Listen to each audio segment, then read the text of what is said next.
सो उपगीय मानो, भगवान की गीतों के द्वारा भगवान, मतलब अभी सुखदेव गोस्वामी जो डिस्क्रिप्शन दे रहे हैं वो कृष्ण का दे रहे हैं जो द्वारका में है। अभी ब्रजेंद्र नंदन कृष्ण का डिस्क्रिप्शन नहीं हो रहा, द्वारका में है। और द्वारका में उपगीय मानो, भगवान के गुणगान गा रहे हैं लोग। कौन गा रहे हैं? गंधर्व। द्वारका में ये लोग विजिट करते थे, डेमी गॉड्स, देवी देवता भगवान के दर्शन करने काफ़ी बार आते थे। इनफैक्ट रूपा गोस्वामी ये लिख रहे हैं, आई थिंक ललित माधव कहीं लिख रहे हैं कि श्रील प्रभुपाद नेक्ट्रो डिवोशन में मेंशन कर रहे हैं इसको, रूपा गोस्वामी कोट करते हुए, कि द्वारका में इतने सारे देवी देवता भगवान के दर्शन करने आते थे कि लाइनें लगी रहती थी। और जो पहरेदार है वो परेशान हो जाता था कि इंसान तो इंसान है, वो आ रहे दर्शन करने, ये तो देवी देवता दर्शन करने आ रहे हैं।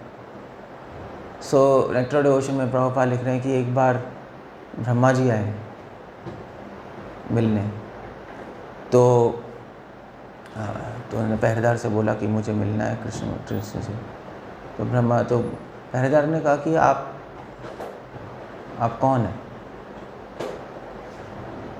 तो उन्होंने कहा मैं ब्रह्मा हूँ।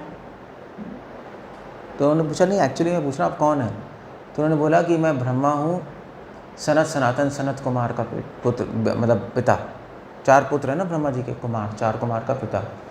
तो उन्होंने अंदर गया, वो कृष्ण भगवान से बोला कि, तो फिर बाहर आके बोला कि आप थोड़ा यहाँ बेंच पे बैठ जाइए, थोड़ा और लोग हैं अंदर और देवी देवता मिलने हैं, आप बैठ जाइए। वो बैठ गए। फिर शिव जी आए, तो शिव जी ने भी कहा कि मुझे मिलना है, तो उनको भी बिठा दिया। उसका इंद्र आए, इंद्र को भी बिठा दिया, सब लाइन में बैठ गए बेंच पे। सो श्रील प्रभुपाद कोट कर रहे हैं कि उसी इतने बड़े बड़े देवी देवताओं को भी टाइम लग गया भगवान के दर्शन करने में। फिर भगवान कृष्ण आए, तो ब्रह्मा जी ने कहा कि ये क्या कन्फ्यूजन है आपके पहरेदार को, मतलब वो तो मुझे जानता ही पहचानना ही चाहिए कि मैं ब्रह्मा और मैं आपसे मिलने आया हूँ, और मुझे वेट करा रहे हैं, शिव जी भी वेट कर रहे हैं, इंद्र भी वेट कर रहे हैं। तो कृष्ण भगवान ने कहा कि एक्चुअली आपसे पहले और ब्रह्मांड के ब्रह्मा मुझसे मिलने आए थे, उनसे मीटिंग चल रही थी। तो ब्रह्मा जी ने कहा ये क्या है? तो भगवान कृष्ण ने फिर दिखाया कि करोड़ों ब्रह्मांड है, करोड़ों ब्रह्मांड में करोड़ों ब्रह्मा है, हमारे ब्रह्मांड के ब्रह्मा सबसे छोटे हैं, और ब्रह्मांड के ब्रह्मा के कोई 10 मुँह है, कोई 1000 मुँह है, क्योंकि ज़्यादा बड़ा यूनिवर्स है तो ज़्यादा मैनेजमेंट चाहिए। So like that. सो इसलिए ये जो जितनी भी क्या कहते हैं, इसलिए कह रहे हैं उपगीय मानो गंधर्व मृदंग है, गंधर्व आ रहे हैं, किन्नर आ रहे हैं, सूतम आगदा, बहुत सारे लोग इधर उधर से पूरे यूनिवर्स से भगवान कृष्ण के गुणगान गाने आ रहे हैं। उनकी सेवा करने का मौका छोड़ना नहीं चाहते कोई भी। जिसके पास जो भी टैलेंट है वो भगवान की सर्विस में लगाना चाहते हैं। अब यहाँ पे तो चलो गुणगान ही है, उपगीय मानो, भगवान के गुणगान होते जा रहे हैं। गंधर्व जो है वो गंधर्व किन्नर डांसर्स और सिंगर्स हैं, तो उन्होंने आके भगवान के लिए गीत गाए। ज़रूरी नहीं है कि भगवान को खुश करने के लिए गीत ही गाना है, ऐसा कोई ज़रूरी नहीं है। आप में जो टैलेंट है उससे आप भगवान की सर्विस करो। ये भगवान को आपको कोई गीत नहीं चाहिए।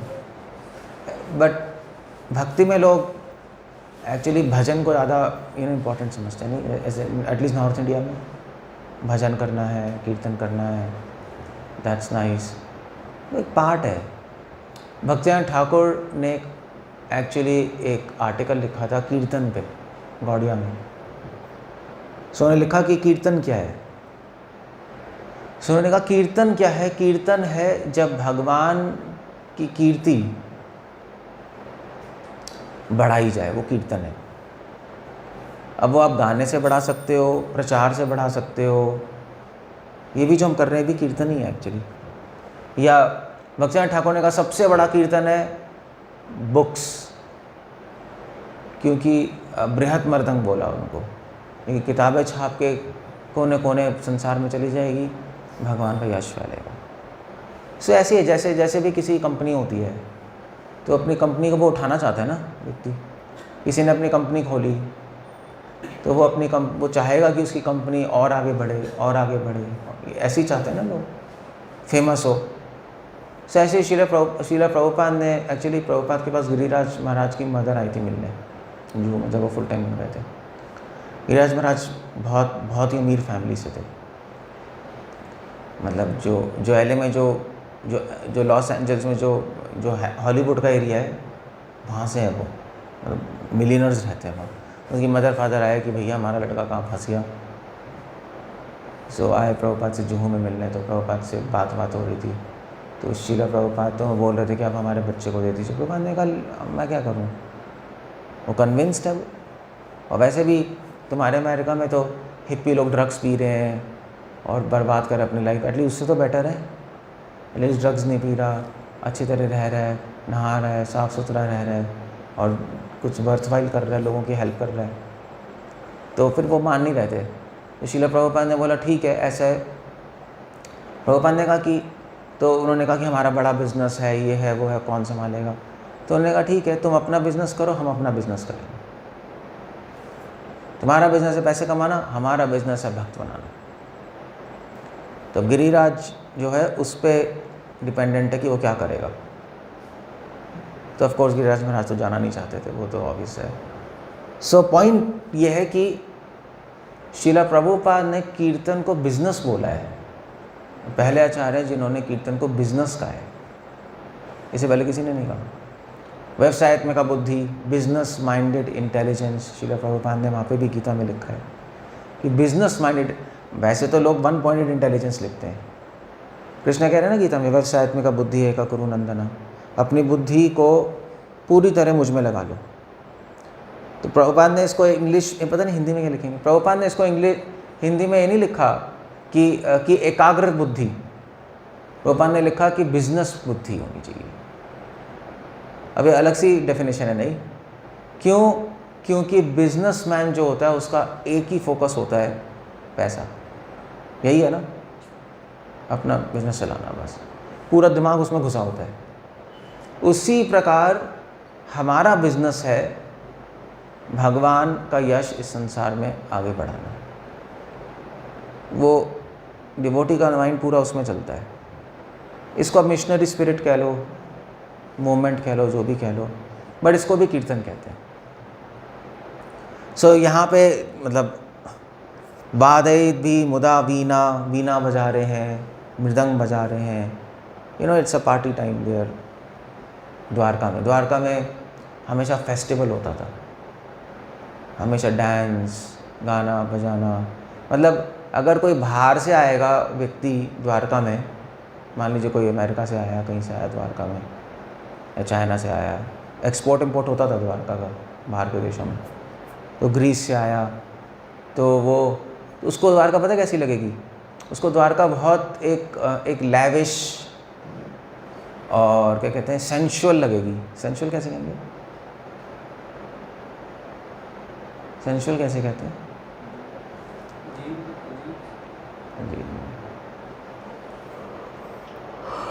कैसे कहेंगे? है नहीं, उसको द्वारका ऐसी लगेगी जहाँ पे बहुत ज़्यादा लोग मतलब क्या कहते हैं उसको, मज़े करते हैं। मतलब जैसे मान लीजिए अगर आप कहीं किसी सिटी में जाओ तो आप कहोगे भी बड़े सारे मंदिर हैं, सब ब्राह्मण लोग हैं। साउथ में जाओ, साउथ में ऐसा है कि भी सब ब्राह्मण लोग हैं, वैदिक जप हो रहा है, चैंटिंग हो रही है, मंदिर हैं, सब अच्छे से रह रहे हैं। द्वारका जाओगे तो आपको ऐसा लगेगा नहीं, आप द्वारका में देखोगे आप सड़कों पे हाथी हैं, घोड़े हैं, न सब जगह डेकोरेशन हो रखी है, सब जगह ज्वेल्स लगे हुए हैं, सब जगह गाने बजाना, यू नो, मतलब द्वारका ऐसा लगे गाने बजाने वाली सिटी है, मज़े करने वाली सिटी है, इन्जॉय है। तो लोग हाँ ठीक है मज़ा आएगा द्वारका, घूम के आएंगे लाइक दैट। वहाँ पे सब लोगों ने अच्छी अच्छी ड्रेसेस पहनी हैं, बाहर से ऐसा लगेगा। बट ऑफ कोर्स सब कुछ किसके लिए हो रहा है? कृष्ण के लिए। फ़र्क ही है, फ़र्क ये है, आप घूमने जाओ कहीं तो वहाँ पे गाना बजाना हो रहा है, मज़ा आ रहा है, बहुत सारी चीज़ें हो रही हैं, और वहाँ पे सब अपने लिए कर रहे हैं, यहाँ पे कृष्ण के लिए कर रहे हैं। सो एक और पॉइंट है कि कृष्णा कॉन्शियसनेस बोरिंग नहीं है। मतलब ये लोग गाने बजा रहे हैं भगवान के लिए, इनको भी तो मज़ा आ रहा है, वो ऐसा थोड़ा ना है कि ये बैठ के ओम करते जा रहे हैं। कृष्णा कॉन्शियसनेस बोरिंग नहीं है, कृष्णा कॉन्शियसनेस बहुत इंटरेस्टिंग है, और डिपेंड करता है हम कोई उसको इंटरेस्टिंग बनाना चाहते हैं या बोरिंग बनाना चाहते हैं, वो हमारे ऊपर है। सो इसीलिए यहाँ पे कह रहे हैं सिंचयमान अच्युतात् विवीर हसंति भी स्मरे च कहे। कृष्णा अपनी रानियों के साथ एंजॉय कर रहे थे, भगवान की रानियाँ थीं, भगवान की रानियाँ सारी डिवोटीज़ थीं। कौन थी रानियाँ ये? 16,100 स्त्रियाँ थी जिसको नरकासुर ने पकड़ा हुआ था। पता है ना वो नरकासुर और एक और था ना, दोनों फ्रेंड्स थे। हाँ एक्चुअली हाँ, नरकासुर और जरासंध ये दोनों फ्रेंड्स थे। तो इन्होंने अपने साथ एक डील की थी, नरकासुर और जरासंध ने कहा कि मैं सारे राजाओं को पकड़ लूँगा और तू सारी रानियों को पकड़ लो, राजकुमारियों को। सो इस तरह हम क्या करेंगे, हम सारे क्षत्रिय वंश को ख़त्म कर देंगे। सारे क्षत्रिय ख़त्म हो गए तो हम रूल करेंगे पूरे धरती को। नहीं, तो ये पैक्ट था, तो इसलिए जरासंध सारे राजाओं को पकड़ रहा था, पता है ना, कृष्ण ने छुड़ाया था सारे राजाओं को। और नरकासुर सारी रानियों को और राजकुमारियों को पकड़ रहा था वो। तो वो ले गया उनको पकड़ के सबको, इसे वंश ही ना बचे, ना राजा होगा ना राजकुमारियाँ होंगी, तो वंश क्या चलेगा। सो नरकासुर ने इतनी सारी 16,100 रानियाँ पकड़ ली, पूरे यूनिवर्स में, पूरे ब्रह्मांड में घूम घाम के सारे, तो पूरी धरती पे घूम के सारे अच्छे स्ट्रॉन्ग राजाओं की राजकुमारी पकड़ के ले आया वो। 16,100 बहुत होता है। कितनी कंट्रीज़ होंगी इंडिया, पूरे भारत, पूरे वर्ल्ड में? 16,000 कंट्रीज़ तो नहीं होंगी, नहीं क्या हो, पता नहीं यार, कम ही होंगी।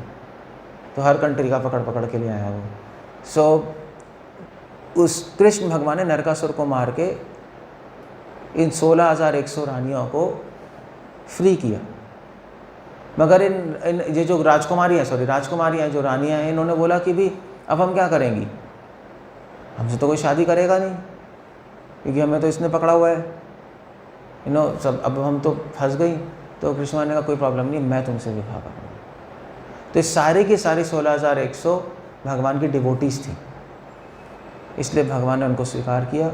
और 8 रानियाँ तो पहले ही थी, पटरानी, 16,108 हो गई। सो भगवान इनके साथ एंजॉय कर रहे हैं, सुखदेव गोस्वामी बता रहे हैं, भगवान इनको एंजॉयमेंट दे रहे हैं। भक्त भगवान को एंजॉयमेंट देता है, भगवान भक्त को देते हैं। मगर ये जो इंसिडेंट्स है ये समझना मुश्किल है। मतलब अगर कोई ऐसे ही सुनेगा तो कहेगा देखो भी कृष्ण भगवान भी रानियों के साथ मज़े कर रहे हैं, ये तो साधारण इंसान की तरह, राजा की तरह हैं, क्या है ये।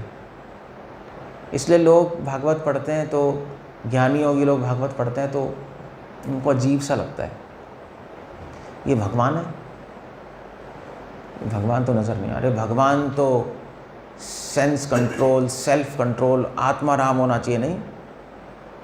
हाँ, बुद्धा भगवान है, वो ऐसे बैठते हैं बिल्कुल शांत, कोई उनको डिस्टर्ब नहीं कर पाता। कृष्णा तो यहाँ क्या है, ये तो गोपियों का नाच कर रहे हैं, रानियों का नाच रहे हैं, ये हो क्या रहा है। मतलब इट्स क्या कहते हैं उसको, हिंदी में कहते हैं लंपट। तो ये क्या है, ये नॉनसेंस। बट मज़े की बात यह है कि सोचने वाली बात है, 16,108 रानियों के साथ भगवान एंजॉय कर रहे हैं। अब कोई इंसान नहीं कर सकता, और 16,108 रूपों में। अब उन्होंने अपने आप को एक्सपेंड कर लिया, 16,108 और 16,108 रानियों के साथ को एंजॉयमेंट दे रहे हैं। ये कोई ह्यूमन कर ही नहीं सकता। मतलब अगर आप वैसे भी देखो तो भी ये भगवान का काम है करना, असंभव है ये। नारद मुनि द्वारका है, उन्होंने देखा भी कृष्णा कैसे मैनेज कर रहे हैं 16,108 रानियों को। तो वो हर रानी के लिए एक महल था, हर महल में गए और वहाँ पे देखा कि हर महल में कृष्णा है और वो बात कर रहे हैं, सब चल रहा है। So that's the point here.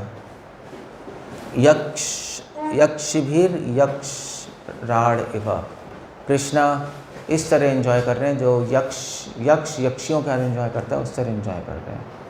अब ये भगवान एंजॉय कर रहे हैं, अगर इस सुन के आपको भी सुख हो रहा है तो आप भक्त हो।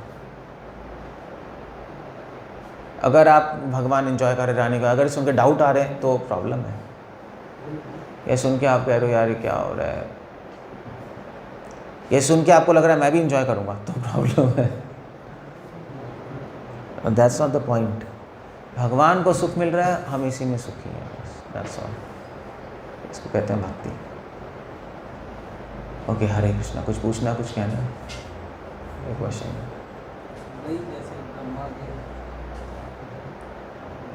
बोलो बोलो।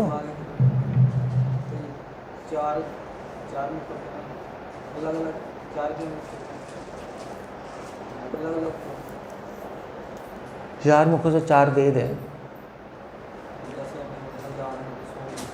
उसमें से और वेद आते हैं, और बड़ा ब्रह्मांड है तो और ज़्यादा नॉलेज चाहिए।